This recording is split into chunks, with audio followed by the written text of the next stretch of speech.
Dans cette vidéo, je vais vous montrer par exemple les différentes choses que nous serons amenés à faire sur cette chaîne. Ça, c'est un projet d'une centrale solaire que j'ai réalisé quand je n'avais rien à faire. Donc, je ne sais même pas, je viens d'ouvrir le fichier. Et là, ça fait longtemps que je l'ai ouvert, donc si je me souviens bien. Donc ça, c'était un aspect, voilà, le type de structure. Voilà, bon, là je ne l'ai même pas terminé, mais voilà, pour réaliser ça, c'est quand même un peu simple. Voilà, il suffit de connaître un peu les dimensions latérales du panneau. Voilà, un panneau solaire, bien que ses caractéristiques électriques, il a encore d'autres caractéristiques intrinsèques qui lui sont liées, comme la longueur, la largeur et l'épaisseur. Et donc là, par exemple, pour faire ce type de dessin, de structure, il faut savoir que là, par exemple, nous avons la vue de côté. Voilà, nous avons par exemple une rangée, deux rangées, trois rangées. Donc nous avons trois rangées sur cette structure. Et voilà, trois rangées de panneaux solaires. Maintenant, peuvent être, en fonction, le nombre de panneaux peut être déterminé en fonction du nombre de sur lequel nous travaillons sur le projet, quoi. Donc là, je ne l'ai plus en tête, mais je pense qu'avec le temps, je vais un peu regarder. Donc ça, c'est juste l'aspect technique. Donc là, ça, c'est au niveau du type de structure, ça ce sont les épaisseurs. Donc ça c'est un peu tout. Voilà, c'est des trucs simples, hein. Voilà, ces petites entailles, c'est pas fait à n'importe quel endroit. Voilà, parce que les panneaux doivent être vissés à certains endroits. Donc ça c'était juste ça. Donc ça c'était juste un exemple. Donc voilà par exemple, ça c'est la conférence. C'est même pas terminé ici. Donc ça c'est par exemple un exemple de ce qui est terminé. Vous voyez un peu, par exemple là j'ai une structure, par exemple de une chaîne de panneaux solaires. Ici il y a deux chaînes, celle où le fil est totalement s'arrête ici et vient se raccorder ici à l'onduleur ou à la boîte de jonction en fonction des types de projets. Et ici vous avez encore une autre rangée des panneaux qui sont mis en série, quoi, et ils sont également rangés, raccordés à l'onduleur. Donc voilà, c'est le type d'exemple là que nous serons amenés à faire. Donc ça c'est le logiciel AutoCAD. Donc AutoCAD, on fait plusieurs choses avec. Donc vous avez des ingénieurs structure dans le bâtiment. AutoCAD, ce que moi je sais, c'est que c'était les gens qui sont dans le bâtiment qui utilisaient ça. Mais après, avec le temps, plus on avance aussi dans le travail, on se rend compte que les électriciens l'utilisent. Là, on peut le faire pour faire les plans d'implantation. On peut faire encore d'autres projets un peu plus intenses, quoi. Donc voilà un peu le type de choses que nous serons amenés. Donc là, vous avez une rangée. Et sur cette rangée, par exemple, vous avez 1, 2, 3, 4, 5, 6, 7, 8, 9, 10 panneaux qui sont mis en série ici. Et vous avez, on va dire quoi, deux séries, quoi, de panneaux qui sont mis sur cette rangée. Donc voilà, c'est la même chose. On va compter 1, 2, 3, 4. 1, 2, 3, 4, 5 fois 2, 10. Donc là, vous avez 10 qui sont raccordés sur un onduleur ou une boîte de jonction. Ça dépend de comment on veut faire, parce que là, ça peut venir directement sur les onduleurs. Parce que là, nous avons les onduleurs de chaîne. Mais si nous avons par exemple les onduleurs centraux ou les postes d'onduleurs, donc là, il faudra les raccorder. C'est ce qu'on appelle les boîtes de jonction. Donc ça, c'est un peu un exemple de ce que nous serons amenés à voir ensemble, quoi. Donc là, je ne vous ai pas montré comment on le fait. J'ai seulement ouvert un projet comme ça. Et voilà, je me suis rappelé que j'avais un peu en réserve certains projets déjà réalisés. Donc un peu, ça c'est voilà les différents éléments sur lesquels on travaille en bureau d'études.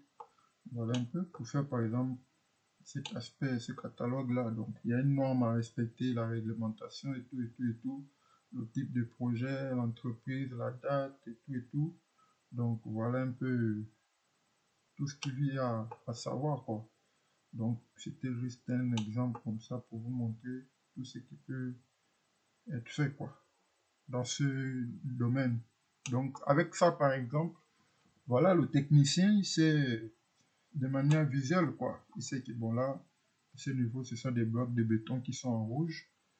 Donc avant que le technicien ne vienne, donc il y a d'abord, on va dire, les maçons ou l'équipe des terrassements et des BTP qui vont d'abord venir faire des implantations des pieds de ces petits carrés-là. Donc, ce sont des blocs de béton sur lesquels on va visser ou enterrer des structures métalliques ou en aluminium qui vont porter le projet.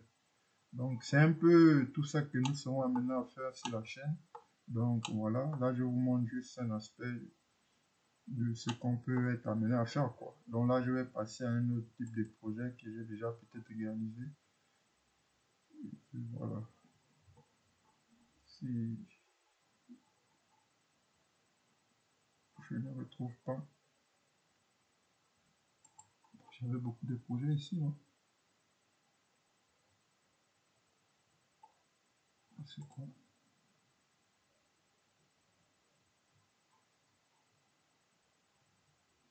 Ça, c'est le panneau solaire. Donc, pour réaliser ça, il faut disposer le panneau solaire afin de prendre l'outil ligne et tracer la parallèle en ces points.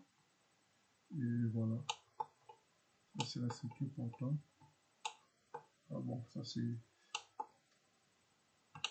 d'autres projets que j'utilise quand je m'amuse un peu. Par exemple, là, vous avez les panneaux qui sont mis en série par une méthode qu'on appelle quoi.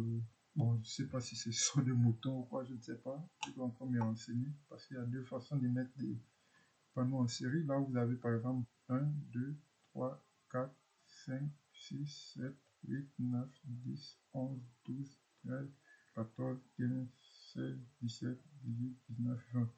Donc là, vous avez une rangée de 20 panneaux en série. Ils sont mis en série. Voilà. Là, vous avez encore une autre rangée. Bon, maintenant, ici, les panneaux sont mis de face pour éviter, par exemple, on appelle ça comment? Vous savez qu'on appelle ça comment? En électromagnétisme, on dit quoi encore? Le flux phi est égal à la double intégrale de E scalaire ds. Voilà, je me souviens. Donc, si la surface qui sépare les deux panneaux et les câbles est très élevé, donc ça va apporter au niveau des onduleurs ce qu'on appelle les perturbations induites par le champ électrique, quoi. Donc il y aura un peu de perturbations. Donc on met les panneaux là de face comme ça, d'une face à l'autre pour éviter un peu que la surface soit très très élevée, quoi. Parce que les câbles là mis en série, par exemple, tous forment ce qu'on appelle une surface, quoi. Donc cette surface là doit être la plus petite possible, quoi, pour éviter au maximum les, les problèmes ou les défauts au niveau des perturbations dues au champ magnétique. C'est quoi encore? Ça, c'est ce qu'on avait ouvert tout à l'heure, c'est ça. Ouais. Ah, il y a pas mal de choses. Il y a des trucs que je voulais bien montrer, mais je ne retrouve plus, je ne sais pas. Pourtant, c'est bien enregistré sur cet ordinateur, mais bon, je sais pas. Ouvrir un fichier, ouvrir des feuilles, exporter des exemples de dessins. Donc, je sais pas trop si je viens sur ce bureau-là.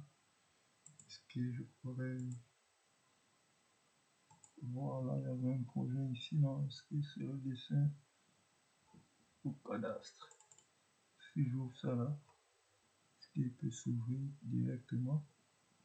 Ça, c'est un vieux projet, donc ça, c'est le plan cadastral. C'est pas trop ce que je cherche. C'est pas ce que je cherche. C'est ce que je cherche. Là, je crois. Le dessin. Mais j'avais fait un projet d'une centrale, on va dire, au sol, voilà. Moi, je ne sais même plus, hein, ça, que ça s'ouvre un peu, voilà. Voilà, c'est connecté, voilà. Voilà ce que nous serons amenés à faire sur cette chaîne, quoi. Donc, c'est juste pour montrer un peu l'aspect visuel, voilà. Là, c'est par exemple une centrale photovoltaïque. Donc, quand vous regardez, par exemple, ici, c'est son cadastre. Voilà, là, j'avais téléchargé le cadastre. Donc, vous voyez un peu, ça a été délimité. Voilà, ça a été délimité. Voilà, donc j'ai travaillé ici avec le cadastre. Donc, on passe sur le plan cadastral, on délimite. Parce que là, il y a plusieurs parcelles, quoi. Donc, il faut les réunir et pour pouvoir faire le plan d'implantation de la centrale. Donc, ça donne un peu ça. Donc là, par exemple, vous avez les zones des capteurs. Par exemple, la zone ici, la zone rouge, c'est là où les tracteurs agricoles vont passer, quoi. Et ici, par exemple, c'est, on va dire quoi, c'est, voilà, vu que c'est, on va dire quoi, c'est une centrale agrivoltaïque. Donc, entre les rangées, donc il y a un certain espace, je me rappelle plus trop, mais c'était un projet, voilà, ça fait longtemps. Il y a une certaine rangée qui permet aux tracteurs et aux machines agricoles de pouvoir se mouvoir facilement, quoi.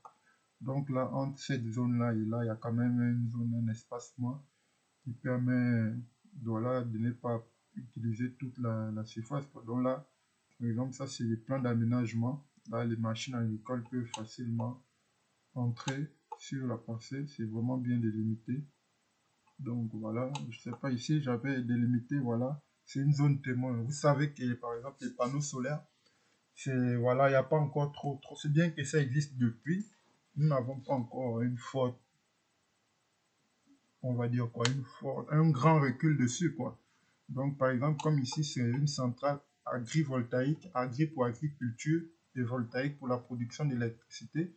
Donc voilà, on laisse par exemple une surface qu'on appelle une zone témoin. Donc cette zone témoin permet que l'on vienne faire régulièrement des prélèvements de la terre qui est restée sur cette parcelle qui n'est pas soumise au capteur. Donc, on va faire, on va dire, recueillir de la terre et analyser le sol, quoi. Et voilà, en fonction de ce sol où il y a les capteurs et ce sol, on va faire une analyse, quoi, sur une année, 2 années, 3 années, jusqu'à même jusqu'au démantèlement de projet pour voir l'apport de ce type de structure, quoi. Parce que, par exemple, là, on peut dire, pour les zones agricoles, là, les panneaux solaires, là, ils vont, par exemple, apporter de l'ombre sur cette parcelle-là, quoi. Donc, l'ombre apportée sur cette parcelle permet, par exemple, de ralentir, par exemple, la déshydratation, au niveau du sol, par exemple, voilà. Et ici, par exemple, il n'y a pas de panneaux solaires, donc tous les rayons diffus ou directs du soleil donc, seront absorbés dans leur totalité, quoi. Donc, en fonction de ce type de sol, on va analyser et on pourra faire des analyses pour voir, par exemple, est-ce que les panneaux solaires, l'ombre apportée par les panneaux solaires sur les plantes permettent un meilleur rendement pour ces plantes à la longue, quoi. Donc, ce sont des analyses qui seront faites pour permettre aussi d'avoir des données techniques et scientifiques dessus. Et ici, par exemple, on va dire que voilà, ça c'est une zone qui va porter les batteries. Voilà, tout ce qui est électricité, voilà. Les batteries, si c'est par exemple un projet de stockage, on va stocker les batteries ici. Si c'est les onduleurs centraux, donc vous allez voir par exemple les conteneurs d'onduleurs ici.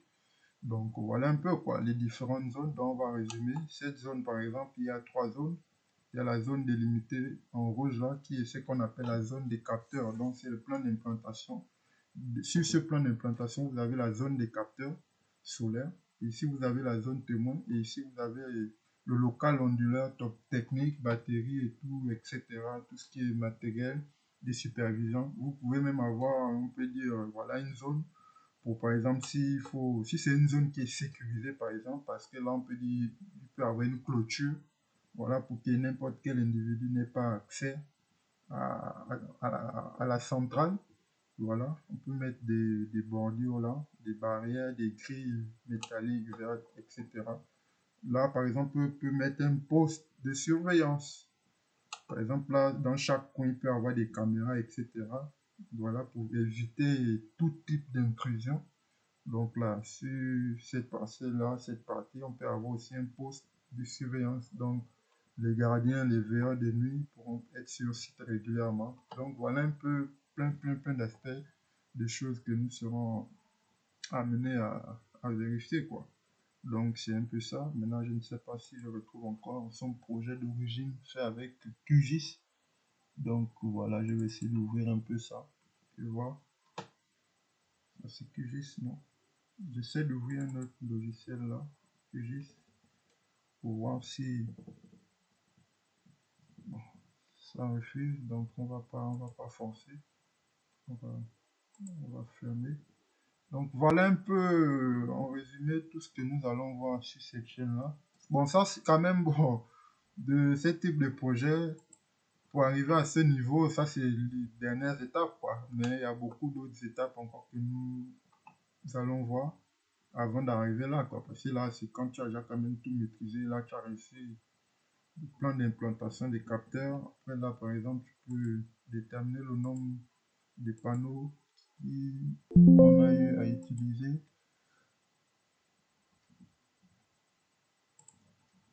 Le nombre de panneaux que nous avons utilisés pour ce projet.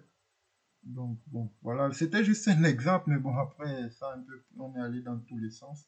Donc là, c'est, voilà, on va un peu voir tout ce que nous serons amenés à découvrir sur cette chaîne, quoi. Donc, c'est un peu ça. Je vous remercie d'avoir regardé cette vidéo. Très prochainement pour des autres vidéos.